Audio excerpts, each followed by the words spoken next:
The man who died with his dog, his name was Robert, but everyone in the neighborhood called him Bob. He was 76 years old, lived alone in a small house on the corner of Maple Street, and had one best friend, a golden retriever named Max. Max was old too, 13 years old. They had been together since Max was just a puppy, and Bob had raised him as if he were his own child. Through divorces, through job losses, through the death of his parents, Max had been there, loyal, constant, unconditional. Bob didn't have much. His pension was modest. His house was small. His life was quiet. But he had Max, and Max had him. And for Bob, that was everything. Every morning, regardless of the weather, Bob and Max would walk through the neighborhood, rain or shine, snow or heat. The walk was never optional. It was a promise Bob had made to Max years ago, and he intended to keep it until the very end. The neighbors knew them. Kids would wave. People would smile. "There goes Bob and Max again," they'd say. It was a ritual. It was routine. It was love in its simplest form.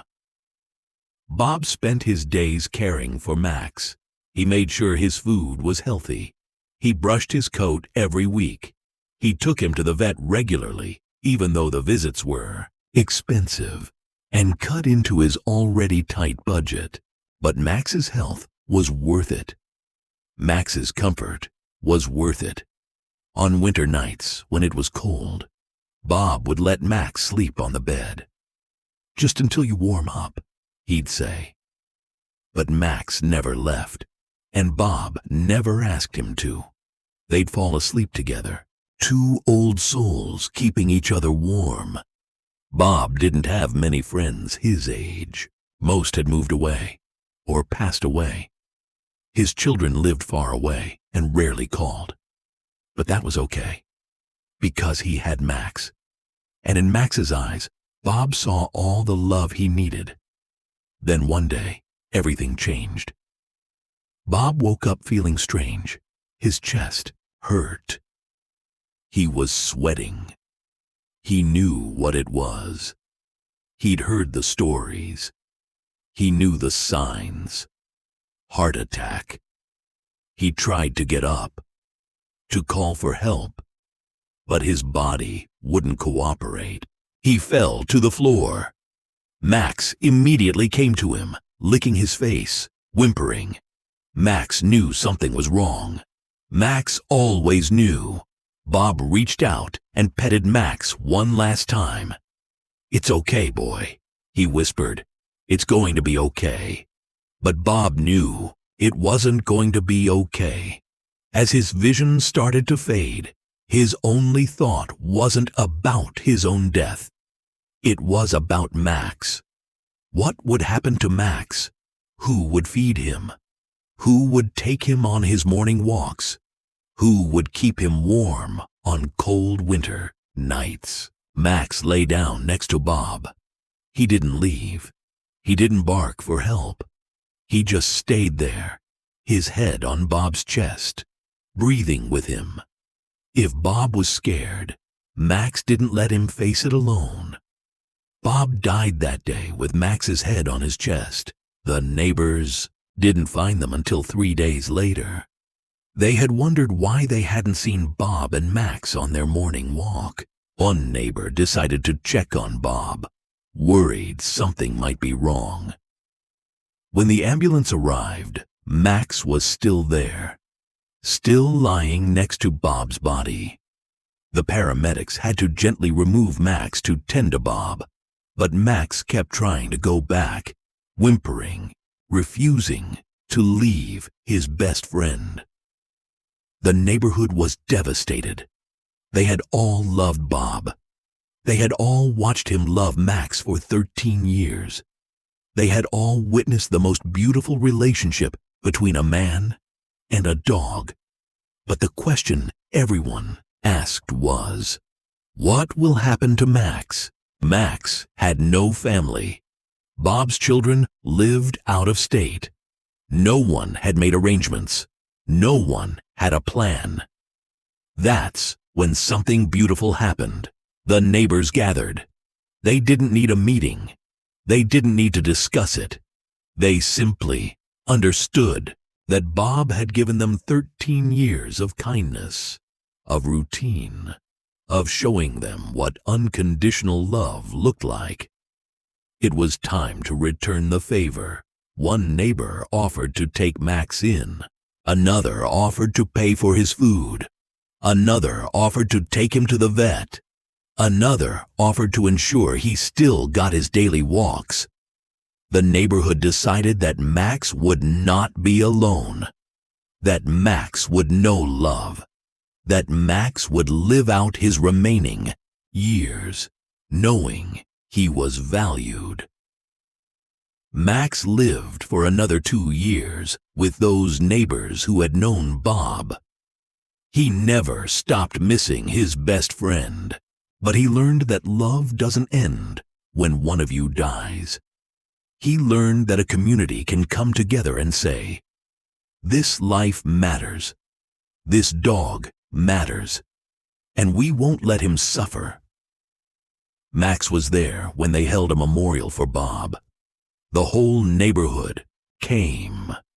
People shared stories about Bob's kindness, about his consistency, about how he never missed a day of walking Max, about how in a world that was increasingly disconnected, Bob and Max reminded everyone what it meant to truly care for another living being. One young girl said, "Bob taught me that love isn't about grand gestures. It's about showing up every single day. It's about making promises and keeping them.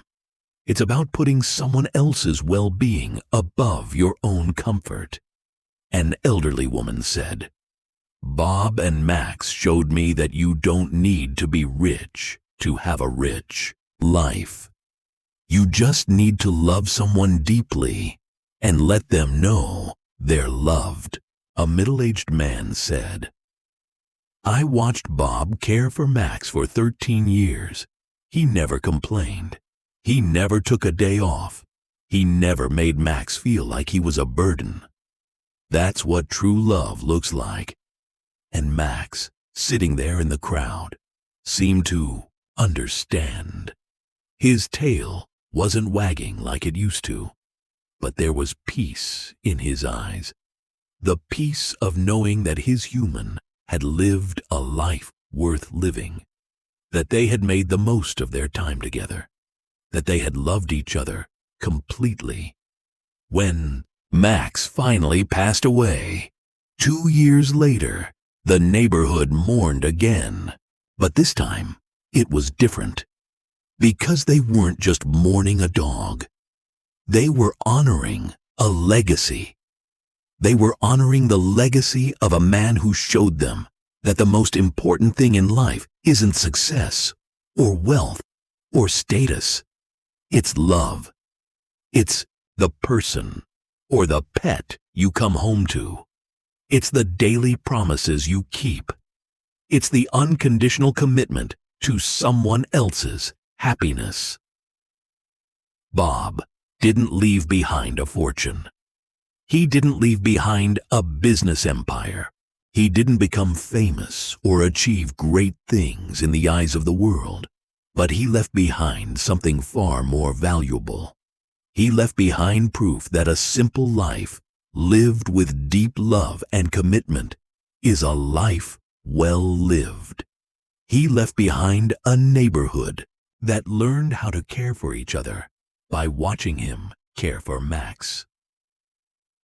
He left behind the memory of a man and his dog walking through the neighborhood every single day, rain or shine, showing anyone who was watching that loyalty and love are the only things that truly matter. Years later, new families moved into the neighborhood. They would ask the old residents, "Who was Bob? Why do people talk about him so much?" And the old residents would smile and say, "Bob was a man who loved his dog more than he loved himself, and in doing so, he taught us all how to love." Because that's the thing about true love. It's not remembered for what it accomplishes. It's remembered for how it makes others feel. It's remembered in the way a man keeps a promise to take his dog on a walk every single day for 13 years. It's remembered in the way a community comes together to care for that dog after the man is gone. It's remembered in the eyes of everyone who witnessed it and thought, "I want to love like that. I want to matter to someone the way Max mattered to Bob. I want to build a life around the people I love, not the things I own."